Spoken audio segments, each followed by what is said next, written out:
G'day everyone. How you doing? It's me. It's Saab, and it is the 18th of December, and it is just after 9 a.m. here in New Zealand. And I am really pleased to be here. It's been about a month since I did my last live stream, and I always enjoy these. These are always really good fun. Depending upon how many people are around, depends upon how long this goes on for. So I know there's at least one other person in here, but as other people join, let me know where you are and what the weather's doing outside. So today we're in the middle of kind of like this really nasty little cold snap that's been happening here in Wellington and across the whole of New Zealand. Lots of rain, lots of wind, unfortunately. Very overcast here this morning. Yeah, very grey clouds, and it's going to be windy again later on today. So yeah, I'm in Wellington, New Zealand. Let me know where you're at. I will have the comments ready here in front of me, and I will bring them up on screen as we go along in the broadcast. And today is all about 13,000 subs. Well, not all about it, but a little bit about it. Anyway, so thank you for all your support. I'm really pleased to be here at 13,000 subs. I'm really grateful for all the great engagement and support and comments that people make when they're watching my videos, and really pleased to be helpful, to be honest. It's really, really cool that people are finding what I'm doing helpful here on the channel. And you may have noticed that I'm experimenting a little bit with shorts again, as kind of like marking the end of the year and a new phase of the channel. And there's lots and lots of developments that are going to be coming up next year, so stay tuned. Particularly around about January time, there's lots of new stuff that's going to be coming, including one massive announcement that I can't make just yet, but stay tuned for that.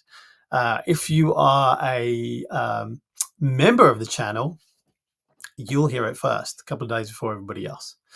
All right, so 13,000 subscribers. What does that mean for me? Well, I kind of grown maybe about 6,000 subs this year, which is great. Probably not where I would like to have been. Genuinely, I would have been like to have been closer to 15,000 subs now, if not 20. But you know, it is what it is, and I'm grateful for what I've got. But you know, this has been a year of experimentation as well. You know, I started off thinking about the Tech Packer a lot more and lots of travel vlogs, and it was really interesting because travel vlogs kind of like seem to find quite a core audience, but also didn't seem to resonate with a lot of people who are watching a lot of my other kind of like content as well. So yeah, that was a bit tricky trying to strike the balance. And so even just putting a little bit of travel content didn't work that well for a lot of people. Can I just double check for people who are here? Are you hearing me okay? Is this all right? I will just try this mic here and let's see whether that comes out a little bit better. What does that mic sound like to you? Because hopefully this is now the DJI Mic Mini, which is what I was making some videos about recently. So let me know if you can hear this properly and how that sounds. So yeah, the Tech Packer kind of like was good, but I had to be really honest and look at the data. And the data was telling me that the videos that I was doing around all the tech stuff, that was the stuff that was really getting traction on my channel and that people were coming back to watch. So that is what I wanted to kind of focus on in order to try to grow the channel. And so yeah, that's where I am right now with rebranding the channel Pocket Cams, and then switching away from doing so many travel vlogs. They won't disappear completely. I don't have any travel booked in now until the end of January, which is a short day trip, which I might do a couple of shorts about. But then when I go to Tokyo again at the end of February next year. And then I've got a big trip with the girls, my little girls. So they are currently 5, 7, and not so little girl is about to turn 14. She and they will be coming along with me. And so I probably won't have a lot of time. I'll be spending a lot of time kind of like doing stuff with them and managing all that kind of like, you know, parenting stuff for kids of various different ages whilst we travel to the other side of the world. All right. Got some questions coming in. So already straight into the tech stuff. All right, so tech by Corny. Why did you buy the version without the charging case? Great question, and I'll tell you why. Uh, A, it saves money uh, because I didn't need two mics. I already have a two mic system. I've got the Rode Wireless Pro if I needed to use two mics or needed to do an interview or anything like that at any point in time. So for me, it's redundant to have two mics. And so, why would I get an extra mic if I'm not going to use it? I would rather get a more portable solution in that soft case. Yeah, the carry case is nice, the charging case is nice, but it's more than I kind of like really needed. So I didn't really need that extra mic, didn't need the charging case. Within the single case, I'll tell you here, it's right here in front of me. You get it in this kind of like little pouch, and within that, you get this USB A to USB C split cable. Oh, it's not there. It's a split cable there. And so that charges the little dock that you get with the DJI Mic Mini and the receiver at the same time. Now, I've got the receiver plugged into my MacBook now, and I've got the Mic Mini on. But you'll see the little dock here that you get. It's a little magnetic dock for the for charging the little Mic Mini transmitter.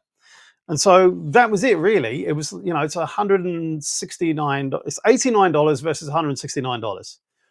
And if you want the transmitter by itself, if you only think you're going to be using the Bluetooth, if you already have an Osmo Action 5 or 4 or a Pocket 3, then it works really well with the Osmo Pocket audio system, like shockingly well.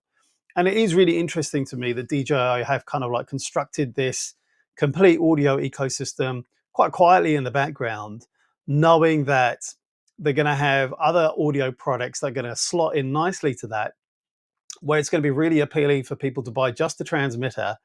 And then that also keeps them locked into the DJI kind of visual system as well. If they're buying the most minimal audio accessory, and the transmitter only costs $59, don't forget, and you get some really, really nice audio with the Action 5. I haven't tried it with the Pocket 3 yet. I will borrow that and try that with the Pocket 3 with a friend, and we will see what that sounds like then. But I've been really, really impressed with the sound of it. Now, one person did point out on a short today, it does feel a little bit, if you're listening to this on headphones, you might find, I think it's the left channel's a little bit louder than the right channel. Now, I'm not sure if that's a firmware thing. I probably will. I don't have any relationship with DJI, but I probably will drop them a support thing on their forum and say, is this meant to be like this? Because it does feel a little bit skewed. If you look at the audio signals, it's kind of like that. Like one side is a little bit higher than the other. So yeah, that is something that I have noticed. I don't think that will change if you were using a two mic system. If you had both mics at the same time, then it might make a difference. Anyway, Tech by Corny. I hope that answers your question. Let me know if you've got any follow-up questions. Drop them in the comments. I'm all about the questions here today. We've got about an hour that I've allocated for this morning. We can go longer if there's tons of questions. That's no problem. Next up, Mike. Thank you so much, Mike. Really, really appreciate it. Thanks very much. I feel like it's well deserved, but it's nice to hear other people think that it's well deserved as well. Cheers. Thanks very much, Mike. And stick around. Let me know if you've got any questions or anything else that you'd like to say. Really appreciate your support. Hey, Paul. How you doing? Paul and I spent a bit of time yesterday afternoon. He lives up the road from me. Not close enough for me to just pop in. It's still a half-hour drive away when I sat up the road. But he was having a little bit of trouble connecting via Bluetooth with his Mic Mini to the receiver or to the iPhone yesterday. So we spent a little bit of time on iPhone trying to kind of like problem solve that. And I think one of the things that is kind of like hidden, DJI do say it, but I kind of remember having to dig around for this information, is that when you first get the Mic Mini, you need to connect it via, you have to go into the Mimo app first in order to update the firmware. And that has to be done via Bluetooth. And so it's really buried in the kind of like the DJI manual or setup instructions. It's not very clear, but it is something that I have seen quite a few people stumble on.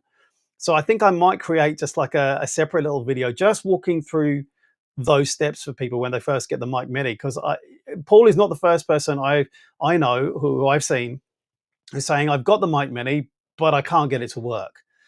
And this is why. So you in this order, you have to switch on um, the Mic Mini, get it into Bluetooth pairing mode, get it connected to your device, iPhone or Android, and then fire up the Mimo app. The Mimo app will then detect that the Mic Mini is connected via Bluetooth, and then it will update the firmware, which then enables you to activate it and use all the things. That is really hidden as far as the instructions from DJI go. It's not intuitive. It's not easy to figure out. So yeah, I think I should make a video about that. Let me know, Paul, what you think about that as well. Um, yeah. And what did you do this morning? What did you do? The same thing? You bought the got it.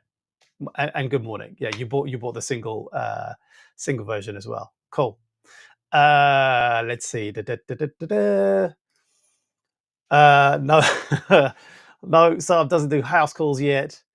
You still haven't completely resolved everything. MacBook and iPhone can't hear the transmitter. Yes, I found the tether device incomplete. Yeah, it was. I think it is incomplete. Yeah, I hope you have some luck with DJI trying to resolve that issue around actually hearing the transmitter. All I can suggest is that perhaps the firmware update wasn't complete. So just maybe go through that step again just to double check. I'm sure it was, but yeah, it's the only thing that I can think of is that somehow that incomplete. Just going to have a sip of, yeah, I know it says coffee, but it's actually tea. I've already had one coffee today, so this is tea right now. A discordant tea that's out of sync with the mug that it's in.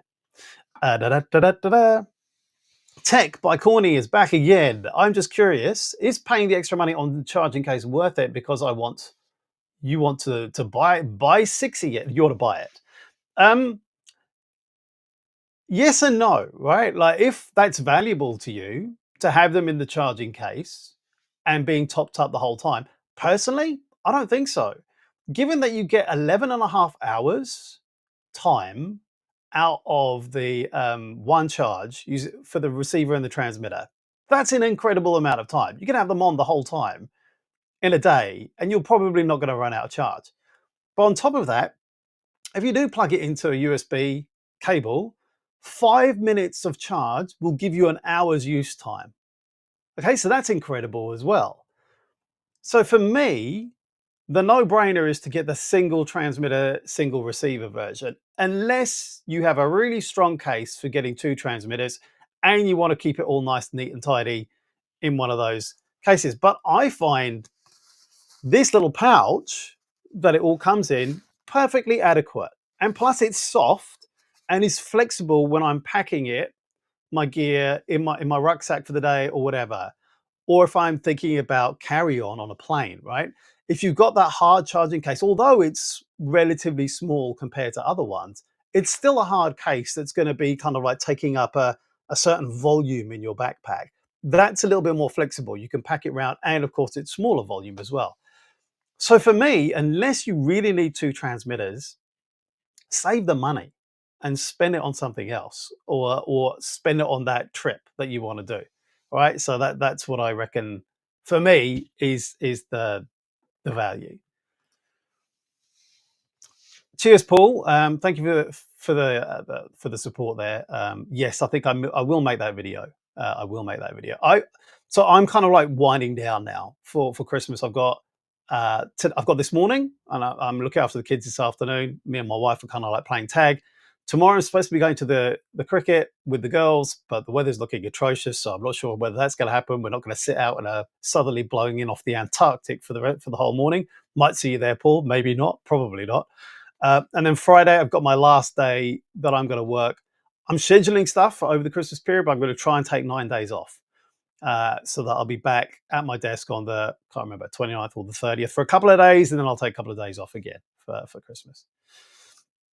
That's my plan. Mike, I'm a huge fan of the Insta360 Go, and I love mounting them on the micro drone. But with every generation, they get heavier. Yeah, they do a bit. Any inside knowledge of if this trend will continue? No inside knowledge here, Mike. I suspect they will.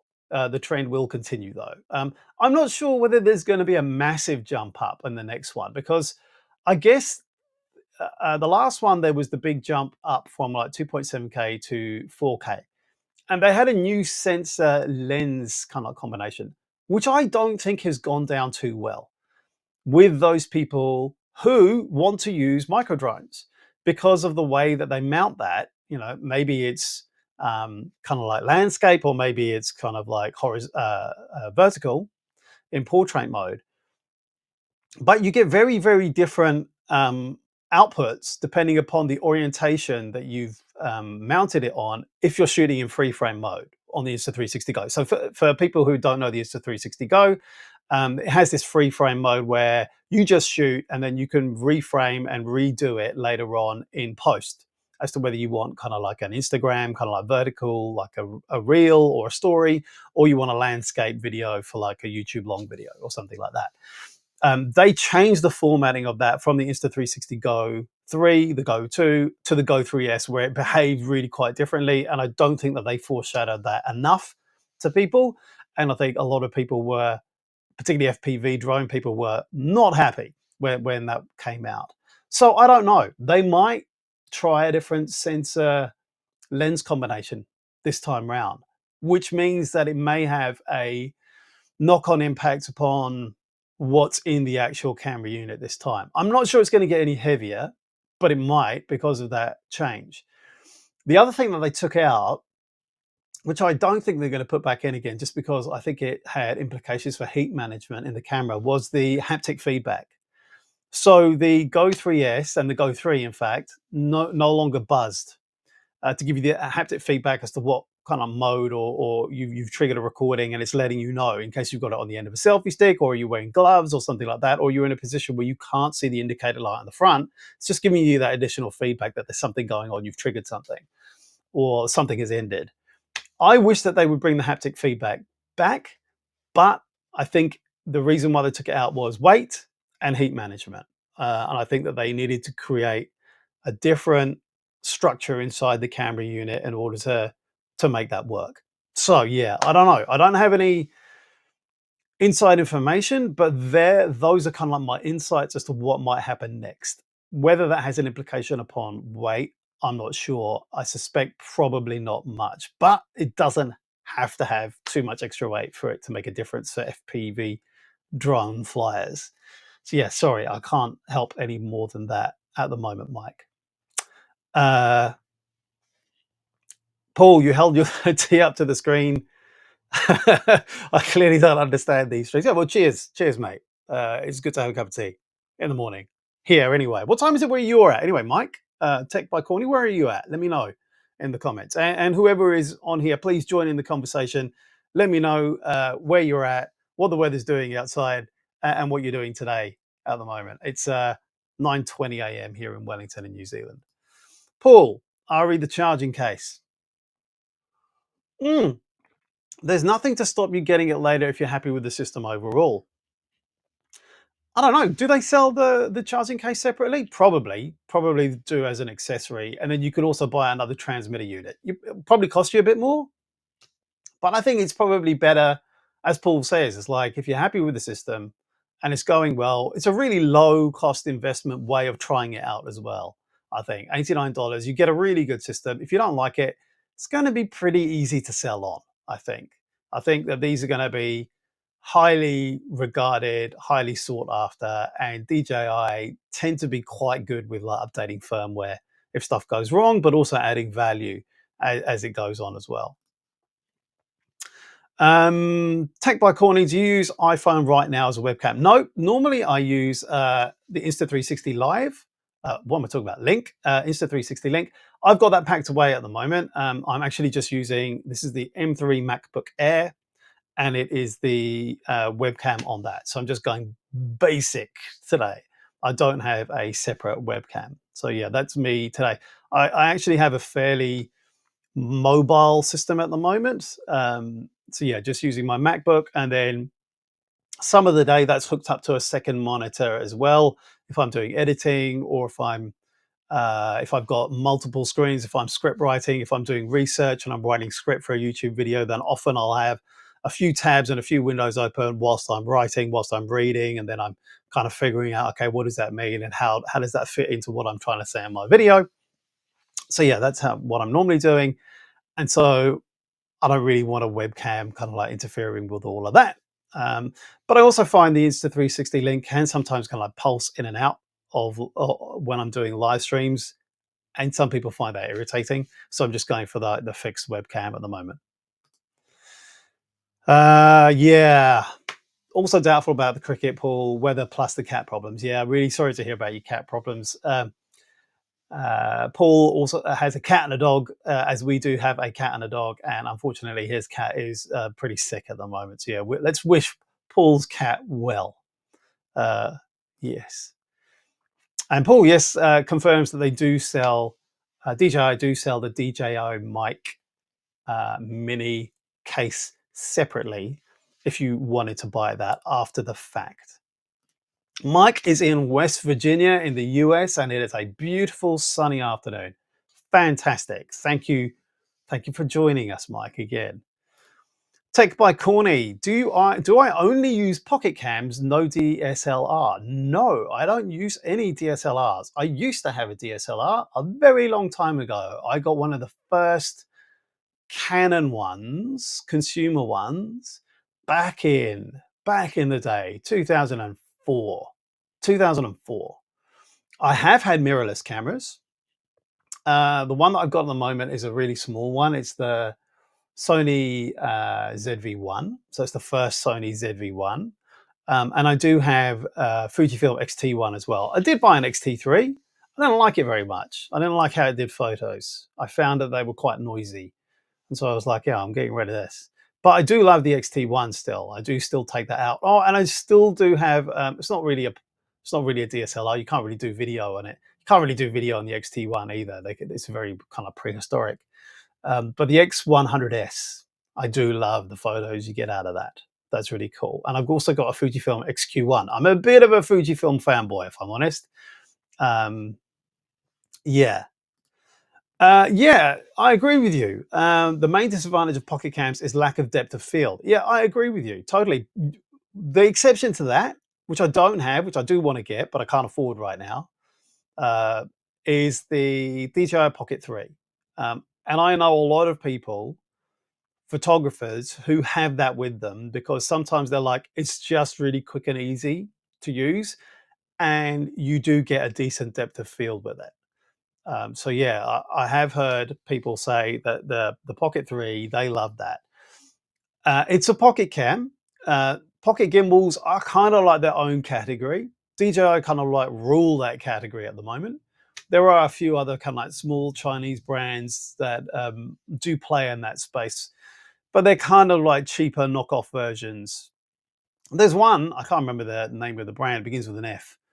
They asked me if I wanted to review it, but I kind of like said no, just because I've got enough on my plate at the moment. But there's one of those pocket gimbals that kind of like splits in two. If you've seen my video on the rumors on the coming DJI 360 camera, you'll see a clip of it in there. So like the top part of the gimbal slips off, and you can put that on your car, and you can use the bottom half of the pocket gimbal in order to kind of like control it. But one of the problems with that camera is that the visual quality, image quality, is not as good, and the depth of field, it kind of like isn't anywhere near as good as you get with the Pocket 3. So you're getting more gimmicks, but you're not getting that kind of image quality and depth of field like you talk about Tech by Corny. I'll call you Corny if that's right. Yeah, you don't get that depth of field. So no, you don't. And I do love the bokeh. But what you can do, like with things like and I think that people onto this. So Insta360 are really good with their software. And I imagine that with their Ace Pro 2, the software will continue to be developed so that you can add that kind of like bokeh depth of field kind of like impacts, but it will be software driven. It won't be lens driven.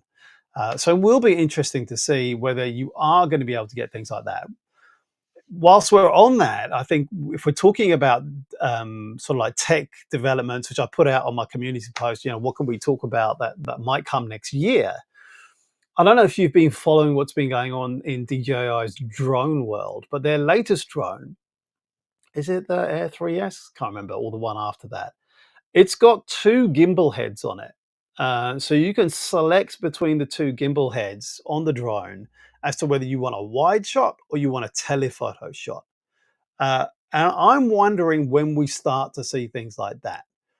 I'm wondering whether they're going to release something like a Pocket 4 where it's going to have the ability to switch between a telephoto or another wide shot without you kind of like putting stuff on top of the single lens. That will be interesting. I think it'll be very difficult to do, but I wouldn't put it past them because they have the technology, but can they adapt it to a handheld gimbal rather than a flying gimbal?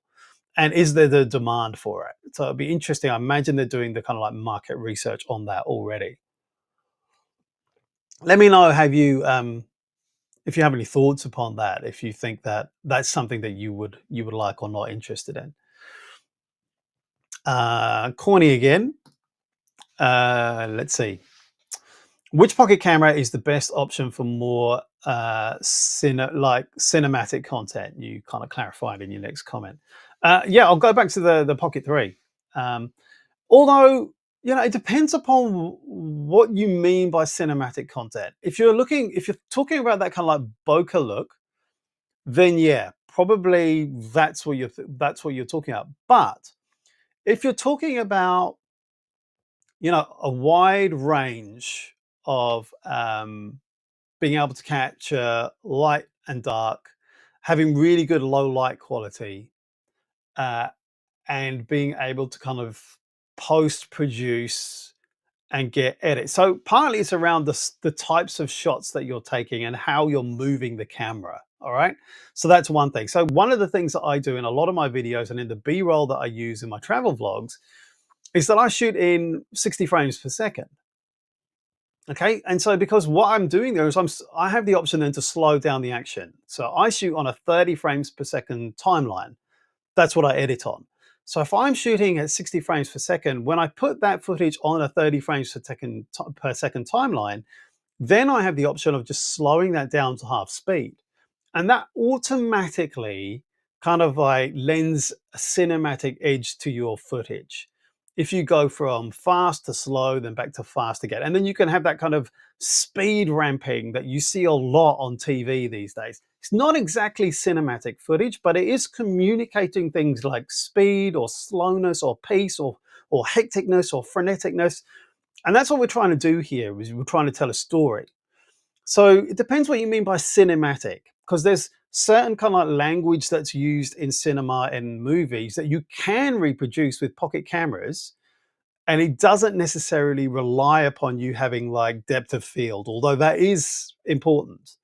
You can get a little bit of depth of field. Like say if you're using an iPhone, you can use the cinematic uh, option when you're filming and you get 4K. Yes, it's software driven and the feathering around the person can sometimes be a little bit off, but it's actually quite good and it's getting better all the time. So yeah, that's what you can do. So cinematic it's not just about the bokeh. It's about how you film and the pacing and the story that you're trying to tell. Corny, uh, why pocket cameras? You mean why is the channel called Pocket Cameras, or why am I interested in pocket cameras? Because the last one's easy. It's like I've always been interested in like small tech. So do you remember? I don't know how old you are, but for those people who are kind of like my age or thereabouts, I haven't shaved, so you can tell I'm fairly kind of like grey bearded these days. Small mobile phones were my thing. And I think that they were a thing. And that's why I love the iPhone 13 mini for so long. I've got the 16 Pro now just because I wanted that telephoto lens. I'm gonna kind of having to train myself to use it again for not having had one for so long. But yeah, small tech, really, really cool functionality in something that I can just slip in my pocket or have in a gear bag that doesn't weigh a ton and doesn't mean that I have to kind of like learn how to use these bells and whistles. And I, because whenever I've had big cameras, I use them less, just because they're more hassle to get out of my bag, get set up, and get going with them. And they're also heavy to carry if I'm going on like a full-on day hike or a 3-day camping trip. I don't necessarily want to carry all that kit and the batteries and the tripod and everything else. So yeah, pocket cams have always been about for convenience, and also a fascination of how much you can cram into a small amount of space, but then also leverage from that hardware in terms of the software that comes with it as well. So that ecosystem of the pocket camera is something that I'm fascinated with. And I think lots and lots of people are drawn towards pocket cameras now because, let's face it, the camera that most people use is probably their smartphone. Most people have a smartphone these days, or even if you don't, you have a dumb phone, you're probably using the camera on that, right? But I think more and more people are kind of like, whoa, this is actually a really expensive device. Not only do I use it for lots of things, as well as taking photos, so I don't really want to be without this camera. So I don't want to take kind of risky shots, maybe. Or I'm really trying to preserve my battery life. And taking photos and videos, I've noticed, tends to eat up a lot of battery. And I don't want to do that. And so, what about if I, rather than upgrade my phone every 2 years, which costs a lot of money, you look talking at, hundreds, if not thousands of dollars. What about if I upgrade that phone a little bit less often, and then I can have like a smaller camera, like an action camera, which costs a fraction of what it costs to buy a new phone, and use that as my main camera instead? Now, I'm not necessarily even talking about action cameras. I'm talking about smaller compact cameras as well that people are starting to get interested again, or even buying vintage ones and using that because it comes with a particular kind of a look and they only want to use it for social media and stuff. So I think that there is quite a big interest these days in those smaller cameras for convenience, but also cost, but also battery management when they're using their kind of smartphone device or iPad or whatever in order to try to manage that, because people are out and about lots and they don't necessarily want to be caught short. Yeah, the battery in the iPhone mini wasn't great. It was a lot better in the 13 than it was for the 12. I actually didn't have that much trouble and it was really easy to top up. The MagSafe battery, the Apple MagSafe battery was fantastic, but it did end up living on my the back of my iPhone 13 mini quite a lot. High digital analog ham radio, and they say thank you for the videos on the Go 3. You use it on your channel. Great. Oh, fantastic. I'm glad to be of service. I'm glad that they've helped you and that you're using the Go 3 on your channel. Fantastic news. Perfect. Paul, here we go. You agree, in terms of thinking about pocket cams. You would use your iPhone for short recordings, but like the backup of a pocket cam. Yep, I know your plans for wandering around the city, etc. Yep, Paul's planning a big trip coming up. Not very soon, but he's planning for it and he's thinking about the kit that he wants. And yeah, getting the iPhone, the DJI Mic Mini as part of that kind of like solution. Yeah, so if you want to be kind of wandering around a city, a new city, you want your iPhone to find out where you're going to have, you know, lunch or how to get to a particular place. You need the maps, you need the guides, maybe an audio guide when you're going around that place. You don't necessarily want to kind of like be taking long videos on that as well. So yeah, it's I think it's a good second device that people are starting to think about. Hey, maybe this would be better. And if you buy carefully, then if you buy a product where the hardware, yes, it's locked in, but you can buy accessories to improve that hardware products, but also Insta360 and DJI, both of them update the software regularly to fix problems, but also to bring new features in as well to those cameras. And that's why I like Fujifilm as well. Fujifilm have a record of doing that with their kind of mirrorless cameras as well. GoPro, less so. GoPro, when you buy a GoPro, it's pretty much hard baked in these days. They might release some firmware stuff to fix things, not as often as they probably should, but they very rarely bring new features through their firmware updates, unlike Insta360 and DJI, which is why I think if you're not kind of like devoted to the GoPro brand, I think a lot of people are not really looking at GoPros these days just because I don't think they deliver enough value, added value after the purchase these days compared to those two other brands in particular. Mm. Corny, you're a real skeptic, eh, on these small cameras. Is it even usable with such a low quality recordings? Check out my channel. I've got footage there from the DJI Neo. I think it's fantastic. I think it's really good. And I think it's always a trade-off between, do you want the absolute best quality you can get? In which case, spend the money, spend the extra money, spend the time deploying it, getting the remote, learning how to fly it, and do that. If you want usable quality, which compromises a bit, absolutely, it's not the best you're going to get, but you can deploy it within seconds and it can follow you, or you can do a fixed pattern helix around you, or a circle around you, or a drone shot, or a rocket shot straight up. It is unbeatable. It's really good. I have seen Hover Air have got some of their products out as well. They're not as widely available here in New Zealand. Um, I've seen a few secondhand Hover Airs going around. I'm probably not going to get one just because it's so windy here. It's difficult to find opportunities to fly them anyway. But I think the DJI Neo has been such a fantastic product for DJI, partly because it's kind of like a gateway drug. People are kind of like, this is fantastic. I want to get deeper into this. I'm going to buy more. Um, but I think it's, even by itself, I think it's great. And the fact that you can control it with your iPhone and also have, and this is the genius, you can record audio through your iPhone or your DJI Mic Mini, and the software automatically suppresses most of the rotor noise as well. So you can use it for vlogging. And you've got kind of like you've got a third person view, camera person, kind of like either walking backwards, filming you, or following you from behind, or doing whatever. It's from the point of view of the imaginative shots you can get with such a low cost device.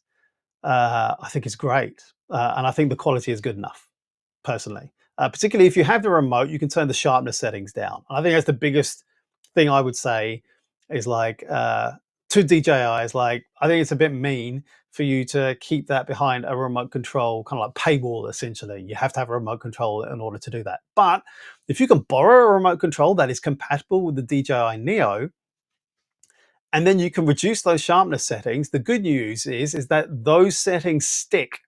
So once you've changed them once, you don't have to change them again. Give your remote control back to your friend, and you've done it. You've unlocked those that feature for even better quality shots. Yep, back to the iPhone 13 mini. Yes, and that's what I did. I used the MagSafe battery, and I still have that, and I still use it with my iPhone 16 Pro, for which the battery is surprisingly not that much better. I probably use it a bit more, and it probably is more intense, and it processes things more quickly. But I think it uses power on that battery quite a lot as well too. So yeah, I've been surprised how uh, the improvement that I expected from the iPhone 16 Pro in terms of battery life has not been what I expected it to be. Yeah, definitely. Hmm. So I also have the Rode wireless mic. So Corny, go and watch my last video that I released, my long form video where I've got a direct comparison. It's a blind test between the smartphone, the 16 Pro, the Rode wireless mic, and the DJI Mic Mini. And you see which one you think sounds best. I won't spoil it for everyone. If you haven't watched that video, I've done exactly that comparison, and you can judge for yourself. And I still think that for the money that you're paying, the DJI Mic Mini is incredible value. It really is very good. But yeah, take a look at that yourself in there. All right. We've got to the end of the comments. Let me know if there's anything more here that you want to talk about. I'll talk a little bit about gifts for people. It is now December the 18th. For a lot of you, it's still December the 17th. You've got a week to go in order to buy stuff for people maybe in your life that you kind of like, you're thinking, what am I going to get? My advice would be figure out what they've already got and then accessorize it. That's the safe bet rather than, and it's also a low investment, right? It's like maybe you don't want to spend like a ton of cash, or you don't have a ton of cash that you want to spend. Accessorizing is always good.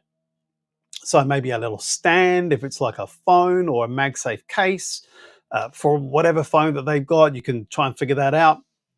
Or if they don't, if you can't figure that out, then buying like a little desk stand for it is always good. If you know that they've got a smart camera, then you can buy like a stick holder for it, or a little cage for it, or a mic for it. DJI Mic Mini is a really good way of like increasing the value proposition for people who are already recording videos and things like that. Paul says, for Christmas, you want Saab to do house calls. Yes, I'll talk to you later in the week, mate. Hopefully, I'll see you at the cricket later, either Thursday or Saturday or Monday. We've got a series of games going on where we have the New Zealand national women's cricket team playing Australia in a series of games. Unfortunately, the weather doesn't look great. Saturday's looking kind of better than Thursday. Monday's looking actually all right. So the latest I'll see you, hopefully, Paul, will be Monday. Yes, I am. I have the Mic Mini connected via the receiver onto my MacBook. So this isn't a Bluetooth connection.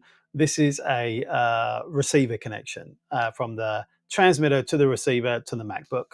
And then the software that I'm using is software called EVMux. And that's what I'm using for the live stream today. So yeah, accessories are always good.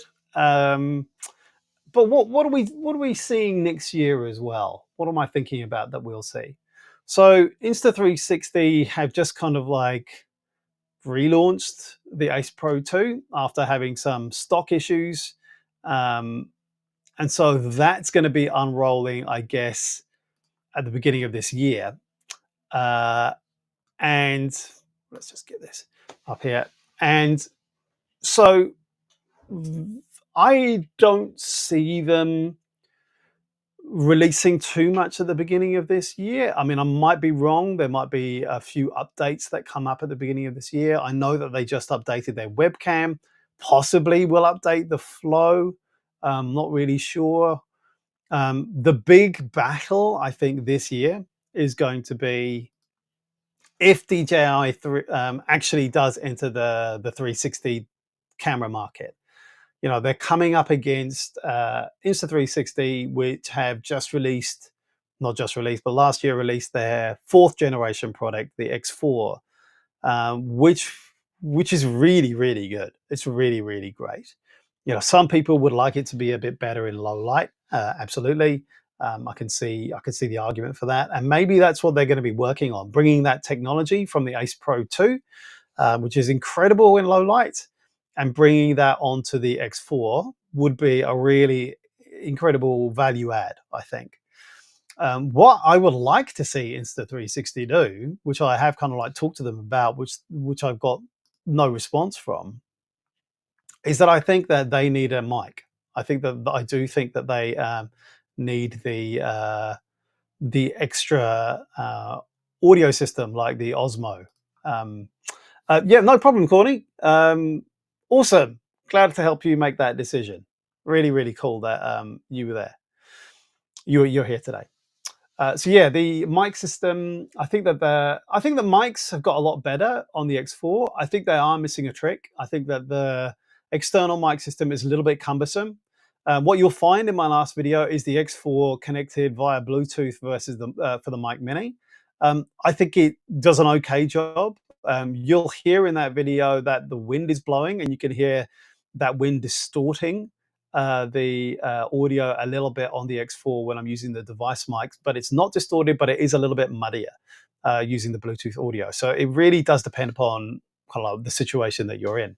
But I think that the Osmo audio system has been really good for DJI, and I think it's really starting to kind of like have an impact now. And if they bring their C360 camera out, even though they're competing against a fourth generation product and will inevitably have problems, they will already have a leg up in terms of audio for that system as well, for that 360 system, whichever they bring in. So that I think is going to be a really interesting potential battle, and I think it could have implications in terms of really seeing a step up in terms of the features that are offered, not just in terms of hardware and the specs and the basic kit that you get, but also the software added value.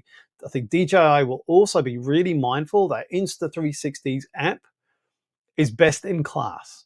It really is really, really good. It's a bit of a learning curve to learn how to use it, but it really is excellent. And they're trying their best with AI tools in order to make the editing process easier. And I think DJI have got a really hard task in order to get anywhere near that in their first iteration. So I think it's going to be a really interesting product to start off with. And I think it's going to evolve a little bit as it comes out.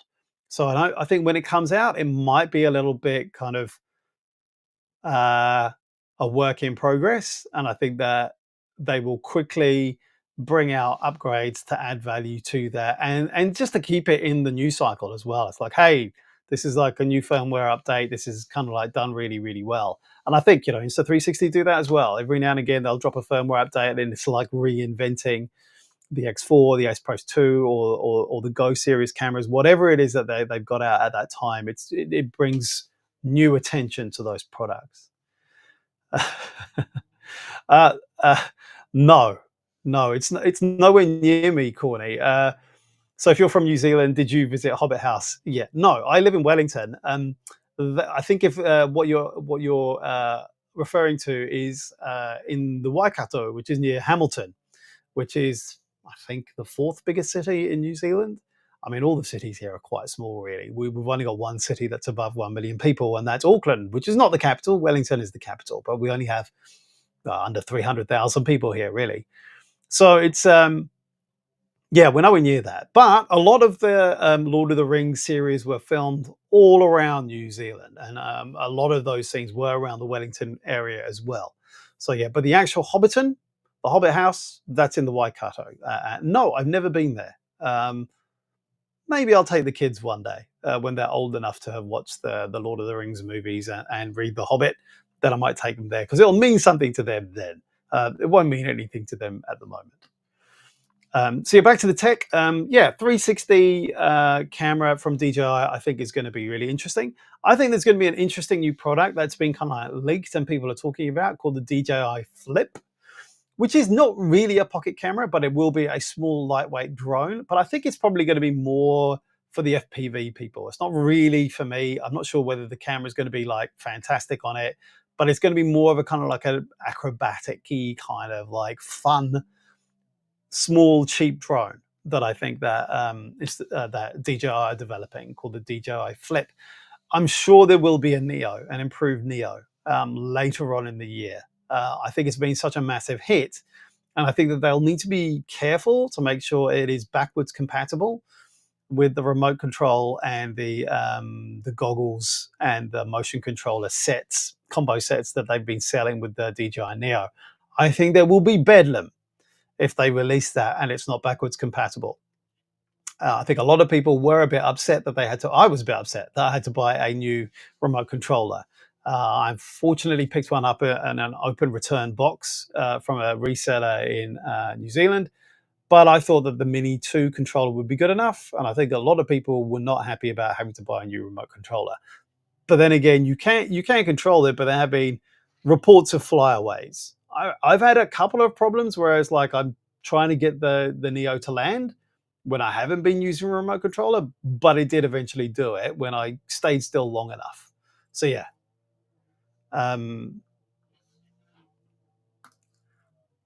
Corny. Sorry, because I don't remember what packet camera you use now for streaming. How did you get this fake bokeh effect? EV-Mux do it.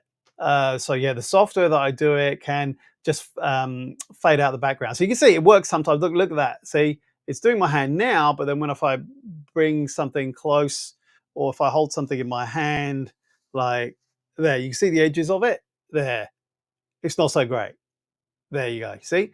So yeah, it's a software effect and it's called EV-Mux, which is what I'm using for live streaming, and it's just using my MacBook M3 Air camera on there. So there you go. Walking and cycling tours. Great to see you here. Congrats on 13K subs. Thank you so much. From Singapore as well. It's been ages since I went to Singapore. I tend to only fly through. The last time I was actually in Singapore, where I spent a day or two, I think my daughter and I stayed for a stopover one night. She must have been 5. She's almost 14 now. So that was the last time I actually stopped. I did think about going last year, but I couldn't get a decent flight. Like when I say decent, I mean like a reasonable cost. For some reason, it's really expensive to get to and from Singapore. And I'm not just talking about on Air Singapore Air, I'm talking about on Air New Zealand as well. I think that it's, because there are a lot of people of Indian origin or people who've come from India living in New Zealand now, and there aren't direct flights to India, I think a lot of them hub in Singapore. And I think that that's a nice cash cow for Air New Zealand and Singapore Airlines. So they keep those flight prices nicely inflated. And so they make lots of profit on those flights. So yeah, it's actually quite expensive to get to and from Singapore from here in New Zealand. But thank you. Cost you nothing to come here today, and it cost me nothing to talk to you as well. So yeah, thank you for coming along. All right, it's nearly the hour. There's a couple of people here on the podcast. Let me know if you've got any more questions. Otherwise, I will think about winding up soon. Yeah, I hope to be in Singapore soon too. We are flying to the UK in April, but we're going via the States and we're coming back via Hong Kong. Those are the best flights that we could get that works on our dates. And we're stopping in neither of those places. I think it's San Francisco and Hong Kong. Yes, so no, not this time. I'm going to Japan. I'm going to Tokyo. I'm spending 10 days in Tokyo in February. And then I'm hoping to go to Dallas later on in the year for Vid Summit this year. I would love to go. I've never managed to go to Vid Summit. I would love to go to Vid Summit. I'd love to go to Vid Summit with 50,000 subscribers. That would be great. That would be my ambition. Let's see if I can make it, Ed. Hold me to that. I know I've said this on video now. I'm going to have to hold myself to that. All right. Thank you so much for joining me today, everybody. I'm going to wind it up there. I'm going to end the broadcast. I'll see you out there soon. Thank you so much. Really appreciate your support to get to 13,000 subscribers. Onwards, I'll have one more live stream before the end of the year. So I'll catch you in that last week of December. See you soon. Have a great